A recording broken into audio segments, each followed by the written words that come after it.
Arestado naman isang lalaki sa Malabon dahil sa pagkakaroon ng hindi lisensyadong baril. Napag-alamang iligal ang armas matapos aksidenteng mabaril ng lalaki ang sarili. May unang balita si Gabriel Gonzalez. Nakabenda ang kaliwang kamay at may bakas pa ng dugo ang damit ng lalaking ito sa isang bar sa Barangay San Agustin, Malabon City nitong Sabado.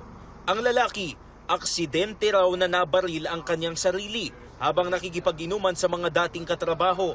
Ayon sa barangay, naroon sila sa lugar dahil napakiusapan sila ng isang residente na magbantay dahil may umaaligid umanong magnanakaw. Bigla raw silang nakarinig ng putok ng baril. Na-alarma kami, kala namin may pumutok na gulong, ganyan. Duguan na po yung isang lalaki po. Pagpasok namin sa loob. Nagtamo ng sugat sa kaliwang kamay at binti ang lalaki na nilapatan ng paunang lunas ng Malabon DRRMO.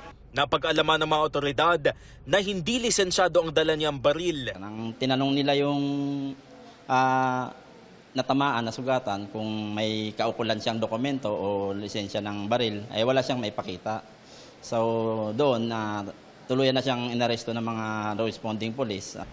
Paliwanag ng lalaki, nagdala siya ng baril bilang proteksyon anya sa mga nagnanakaw ng motor. Kinalikot niya raw ito nang bigla itong pumutok. Nilalagyan ko lang siya ng